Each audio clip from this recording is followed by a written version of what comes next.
Sabe aquela agonia da espera? Aquele momento em que a paciência parece que vai acabar e a gente sente aquela vontade de tomar as rédeas, de fazer acontecer do nosso jeito? Pois é, hoje vamos mergulhar numa das histórias mais humanas da Bíblia, a de Abrão, Sarai e Agar.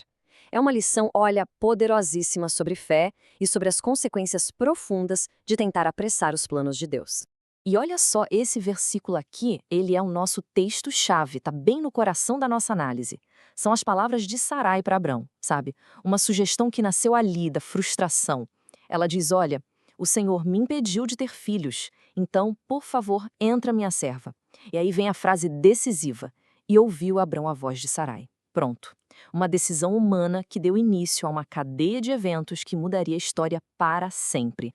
E daqui a gente tira a nossa verdade prática, o princípio que vai guiar toda a nossa conversa. É simples e direto: a impaciência é inimiga da fé. A grande lição que essa história ensina é justamente sobre essa arte, que é tão difícil, né? De confiar que Deus é fiel e que o tempo dele é perfeito, principalmente quando esperar parece insuportável. Então, o nosso caminho por essa história vai ser dividido em 4 partes, tá bom? Primeiro, vamos falar sobre a promessa e a impaciência. Depois, vamos ver as consequências do atalho.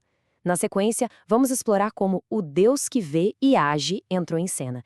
E para fechar, a gente reflete sobre a soberania do tempo divino. Vamos começar então com a nossa primeira parte, a promessa e a impaciência. É aqui que a gente mergulha de cabeça naquela tensão perigosa, sabe?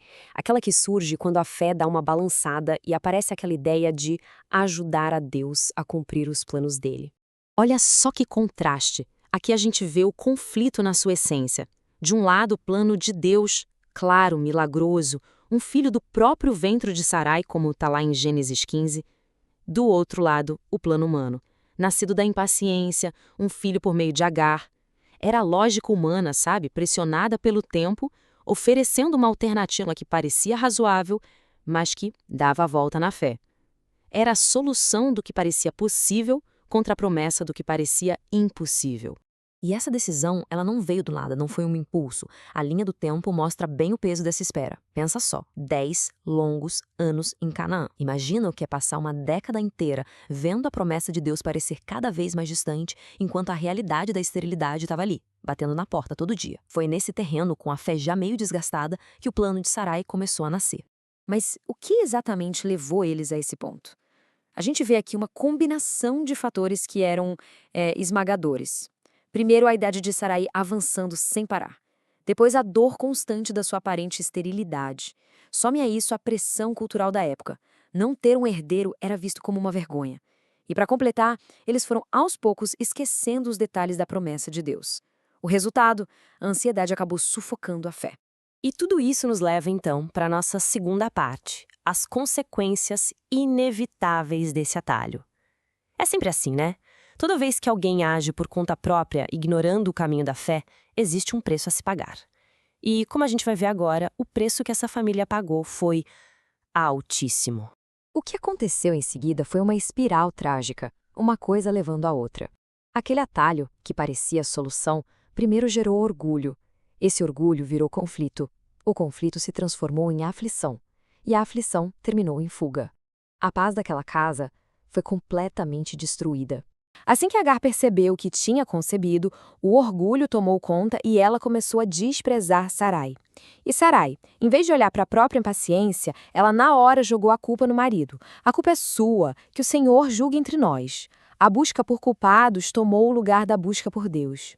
E a resposta de Abrão é uma passividade que choca. Ele basicamente lava as mãos, diz para Sarai: olha, a sua serva está nas suas mãos, faça com ela o que você achar melhor. Isso foi como dar carta branca para Sarai maltratar Agar. E ela maltratou tanto, mas tanto, que a única saída que Agar encontrou foi fugir, desesperada, para o deserto.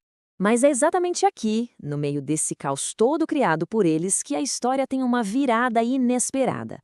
Vamos então para a nossa terceira parte, o Deus que vê e age. Agora o foco muda, sai da confusão humana e vai para a intervenção de Deus, que é sempre cheia de graça e de propósito. E reparem bem onde Deus decide agir. Não é no acampamento de Abrão, o grande patriarca. É no deserto, ao lado de uma serva, fugitiva, aflita.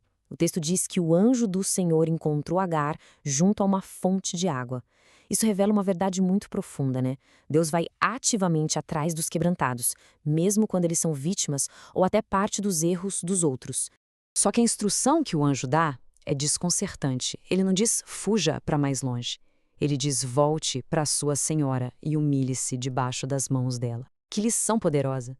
Muitas vezes, o caminho de Deus para restaurar as coisas não é a gente escapar do problema, mas sim voltar para Ele com uma atitude nova, uma atitude de humildade. É isso que abre o espaço para Ele agir de verdade. E junto com essa ordem que era tão difícil, vem também uma promessa. O filho que ela está esperando vai receber um nome, Ismael. E o significado desse nome é a própria mensagem de Deus para ela. Deus ouviu. Pensa nisso. No meio do desprezo, da aflição, da fuga, cada choro, cada suspiro de Agar, tudo isso foi ouvido por Deus. A resposta de Agar a tudo isso é uma das declarações de fé mais tocantes que a gente encontra na Bíblia. Ela, uma serva egípcia, dá um nome hebraico para Deus. Um nome que nasceu da experiência pessoal dela. Tu és Deus que vê. No momento mais baixo da vida dela, no lugar em que ela se sentia mais invisível, ela se sentiu profundamente vista. Que coisa extraordinária! E esse fato de que Deus vê e ouve Agar nos leva direto para a nossa última parte, a soberania do tempo divino. Porque veja bem, um Deus que vê e que ouve é também um Deus que está no controle de tudo, mesmo no meio dos nossos maiores erros. Ele continua conduzindo a história para cumprir os propósitos soberanos dele. O texto nos diz a idade de Abrão, 86 anos quando Ismael nasceu. Com certeza foi um momento de muita alegria, né? O nascimento do primeiro filho. Mas é fundamental entender uma coisa. Esse era o cumprimento do plano humano. Era um marco da impaciência deles, mas ainda não era o cumprimento da promessa de Deus. E é aqui que a gente vê a beleza da soberania de Deus. Ismael foi resultado de um plano humano, não era o filho da promessa. Mas isso não quer dizer que Deus o descartou. Muito pelo contrário, na sua graça soberana, Deus também abençoa Ismael e promete fazer dele uma grande nação. Isso mostra pra gente que Deus é capaz de redimir até as consequências dos nossos desvios e usar tudo isso nos planos maiores dele. Séculos depois, o profeta Isaías ia ecoar essa mesma verdade, resumindo perfeitamente a soberania de Deus, como lemos em Isaías 43. Antes que houvesse dia, eu sou, e ninguém há que possa escapar das minhas mãos. Agindo eu, quem o impedirá? Ou seja, quando Deus age, ninguém, absolutamente ninguém, pode reverter os planos dele.